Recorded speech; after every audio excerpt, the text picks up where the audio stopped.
absolutely. I think that this has been a trend over the last few days, but motorists here seem to be taking this pretty serious. Most of the traffic that I've seen today has been traveling very slow and very courteous. As you can see right now, there's a lot of space in between me and most of the other vehicles on the road. So people are being very, very courteous and taking the situation very seriously. Okay, that's listening good. to Jake Shannon. He's in our CBS 11 Storm Chaser. Back to Chopper 11.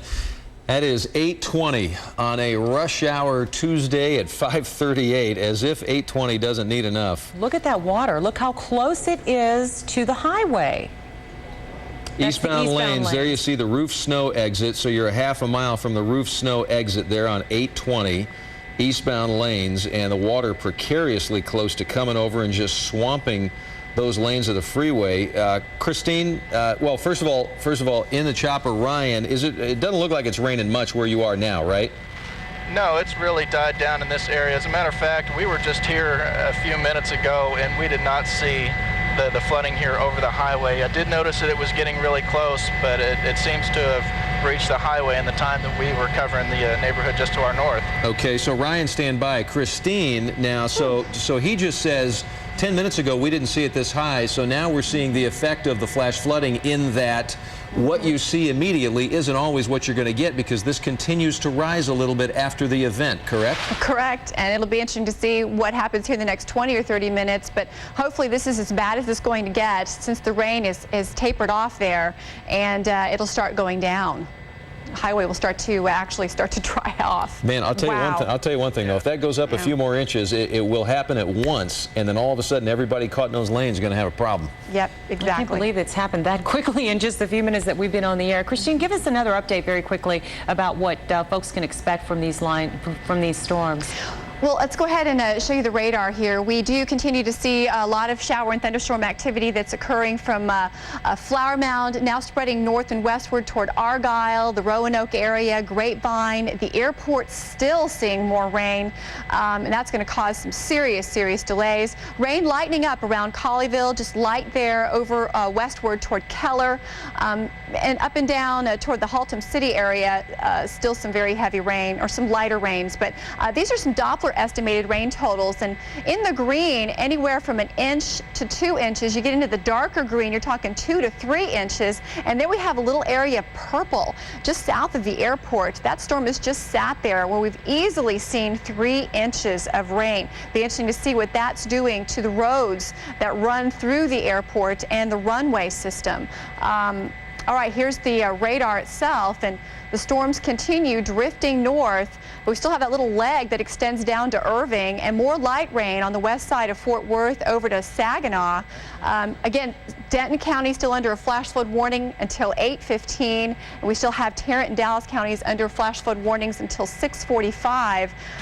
This heavy rain creeping into Denton County, Lake Louisville, seeing a lot of rain. In fact, storms developing right over the lake now between Corinth and Little Elm, and this is just drifting west. So Corinth, the storm's just off to your east, but they're moving in your direction, and a lot of the heavy rain concentrated right between that fork from Denton along the I-35 and I-35 East and I-35 West highway system. So the very heavy rain just parked just south of there, and it's going to continue to just bring downpours.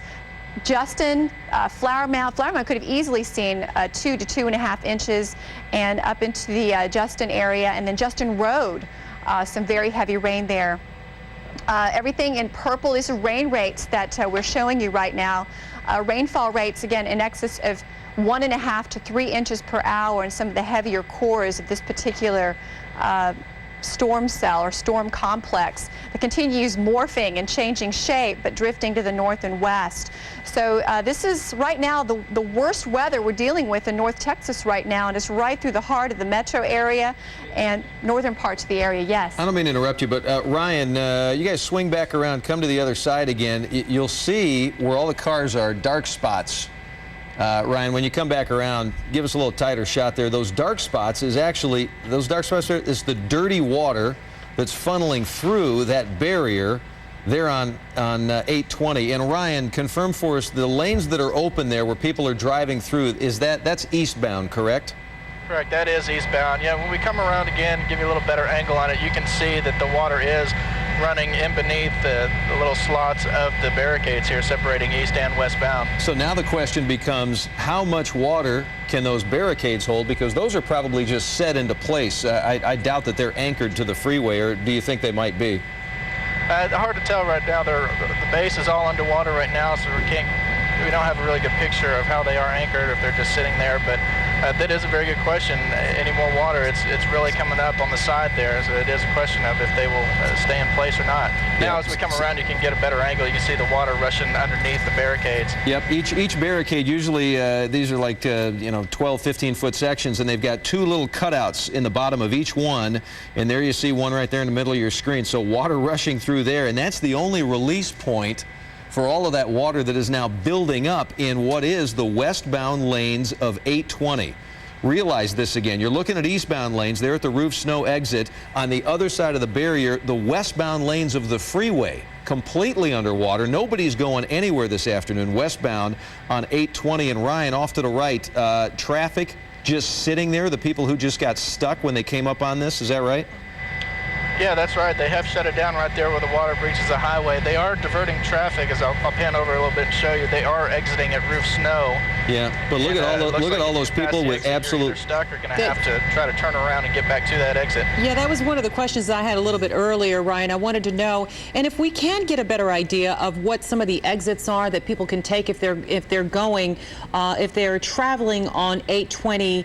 Or initially traveling on 820 westbound where it's closed, where they might want to get off of. Do we have an idea of what might be a good area where they can get off before they actually head into that area? Or even, if somebody's watching on television, they can call somebody they know if they happen to be on the road.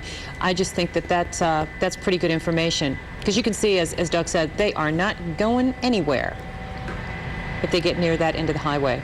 That's true. If you're traveling westbound, you might want to get off on Highway 26 or a Holiday exit. There aren't too many exits from 820 coming this way, but I would suggest either the Holiday or the Highway 26, because once you get past that Roof Snow exit, you run into the water and you will have to, you'll get stuck in traffic. The people that have made it past will have to turn around, but there is a pretty good backup, as you can see, trying to get off here at Roof Snow. Oh, my Lord, look at that. That's what I want. All right, Ryan, we know that we want to move. We know the weather has moved to the north. We want to get some new pictures and new information for our viewers here in North Texas, so feel free to go ahead and kind of roam around. So the area we're leaving there, westbound 820, closed there at the Iron Horse Golf Course crossing, basically. Iron Horse Golf Course is completely underwater, if not but for a green and a couple of tee boxes. That place is likely going to sustain some damage if the last hour of video is any indication. Traffic, obviously, 820, an absolute mess heading westbound this afternoon. The best exit, Ryan mentioned, is at Highway 26. So if you're going westbound on 820, get off at Highway 26. That is about the best shot you've got right now. We saw a wide shot of Chopper 11 just a minute ago, and we want you to keep it wide whenever we see traffic messes like that, Ryan, so that people can understand just how backed up things are there, or in whatever area where we might see flooding. But just bumper to bumper right now. And right there, as Doug said, on Loop 820, just within an hour, this past hour that we've been on